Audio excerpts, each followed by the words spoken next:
Umar performance की base पे आएगा, सिर्फ मेरी वजह से नहीं आया। पहले भी पाकिस्तान वो खेला अपनी परफॉर्मेंस से खेला, मेरी वजह से नहीं खेला। इंशाल्लाह अगर वो परफॉर्मेंस सामने नज़र आएगी, टीम कॉम्बिनेशन में आता है, team chief selector team management, तो डेफिनेटली वो हिस्सा बनेगा। कोई राइट ऑफ नहीं किया हुआ सेलेक्टर हम लोगों ने। कामरान, आपसे सवाल है, आप एज ए साबिक क्रिकेटर जो है काफ़ी सिलेक्शन पर तनकीद करते रहे हैं और ख़ास तौर पर उमर अकमल के हवाले से आपके भाई थे हैं वो। अब आप क्योंकि सिलेक्टर हैं, कंसल्टेंट हैं बल्कि, तो कितनी आपका फीडबैक इन्होंने चीफ साहब ने और दीगर सिलेक्टर्स ने तस्लीम किया और अब भी अपने भाई को आप सपोर्ट करेंगे?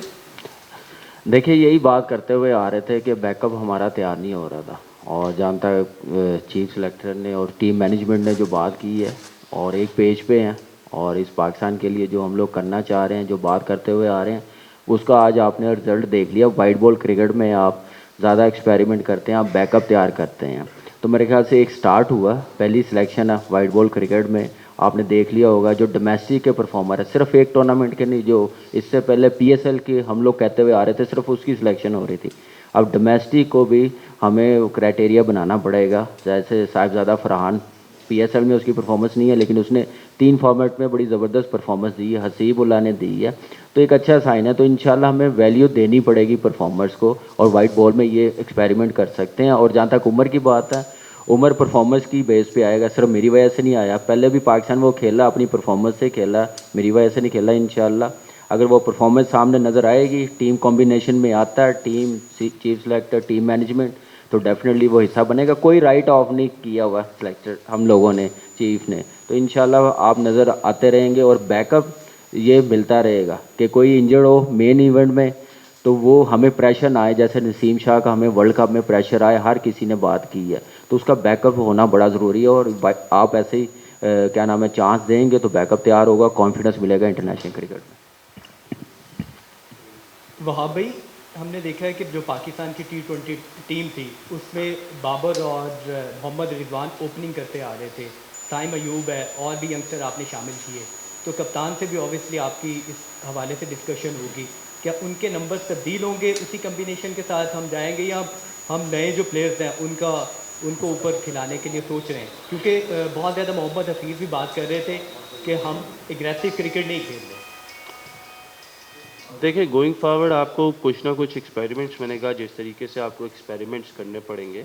और देखिए, हमारा काम है कि टीम प्रोवाइड करना, जो कोच है, जो डायरेक्टर है और जो कप्तान है उनको। और ऑब्वियसली हमारे पास साहिबजादा भी तो एक ओपनर हैं। तो देखें, गोइंग फॉरवर्ड ये देखना पड़ेगा कि वो टीम के किस कॉम्बिनेशन के साथ लेके चलते हैं और वो किसको प्रेफर करते हैं। दुनिया में अगर आप देखें तो इतनी मिसालें ऐसी हैं कि जो ओपनर्स हैं वो अपनी डोमेस्टिक में है उसमें तो ओपन करते हैं, but when going into the international team, they when they pick their best players, तो वो लोग 5 6 7 पे भी खेलते हैं, 4 पे भी खेलते हैं, 3 पे भी खेलते हैं। तो this is what the criteria is कि नाउ के ज़रूरी नहीं है कि अगर हम डोमेस्टिक में परफॉर्मेंस दे रहे हैं परफॉर्मर्स की, और अगर आप निकाल लें ओवरऑल डोमेस्टिक सीजन, तो मोस्टली सारे आपको परफॉर्मर्स ओपनर ही नज़र आते हैं।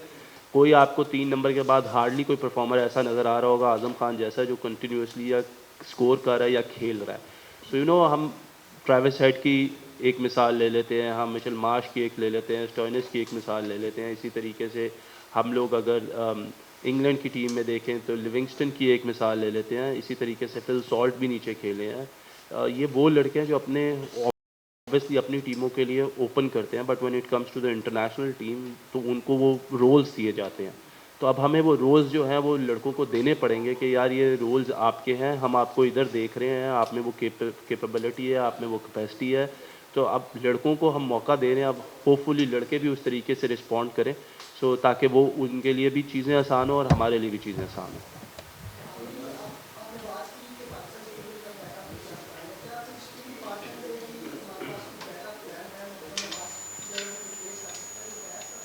देखें, बिल्कुल नवाज़ को हम लोग असेस करें, नवाज़ से हम लोग बात भी करेंगे, अभी उससे बात नहीं हुई। लेकिन देखिए, हमें तैयार करना पड़ेगा बैकअप। नवाज़ भी काफ़ी देर से पाकिस्तान टीम का हिस्सा रहे हैं। अनफॉर्चुनेट था कि कुछ लोग जो है वो क्रिकेट छोड़ गए हैं, और पिछले 4 सालों में किसी और को उस तरीके से मौका नहीं मिला कि वो आके उसको ये प्लेटफॉर्म मिला हो, तो we are already looking into it. But going forward आप हमेशा जब जाते हैं तो यू नीड एक्सपीरियंस बड़े टूर्नामेंट्स में। So we want Nawaz to perform, he has the capability. उसकी परफॉर्मेंसेज भी जो है वो अच्छी भी रही हैं, बुरी भी रही हैं, लेकिन he needs to be consistent going forward. तो ये मैसेज पे हम उससे जब मेरी बात होगी तो मैं उसको कन्वे भी करूँगा, and I think he is a wonderful player और वो इन चीज़ों को समझेगा भी।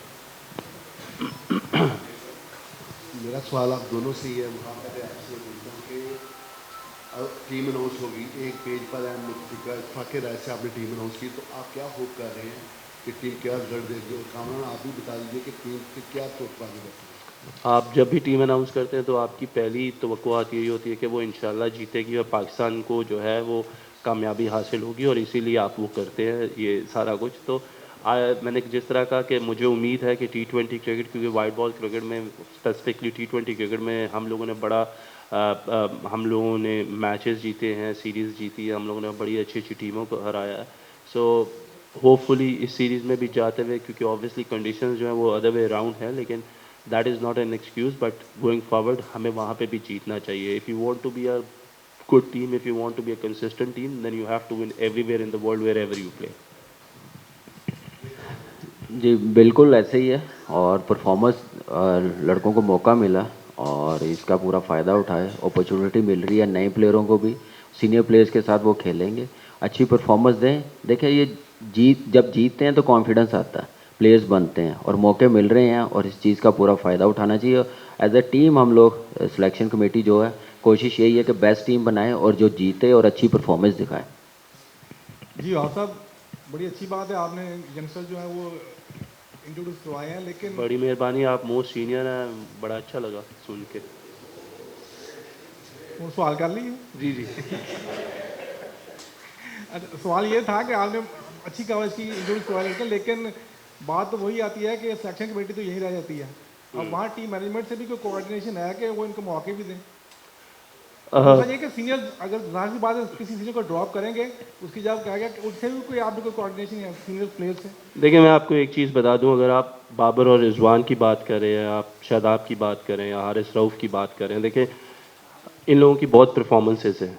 हम मानते हैं कि शायद ये पिछला जो वर्ल्ड कप रहा है वो, या एशिया कप रहा है, उस तरीके से परफॉर्म नहीं कर सके, लेकिन उसका मतलब ये नहीं है कि अगर हम नए लड़कों को खिलाएंगे तो हम अपने पुराने लड़कों को भूल जाएंगे।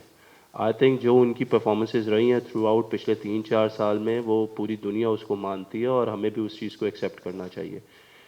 नए टैलेंट को लाने का मकसद ये होता है कि वो उनके इर्द गिर्द खेलें ताकि उनको कॉन्फिडेंस आए, गोइंग फॉरवर्ड ये लोग अपना एक्सपीरियंस उनमें वो ट्रांसफ़र कर सके, उन्हें बता सके।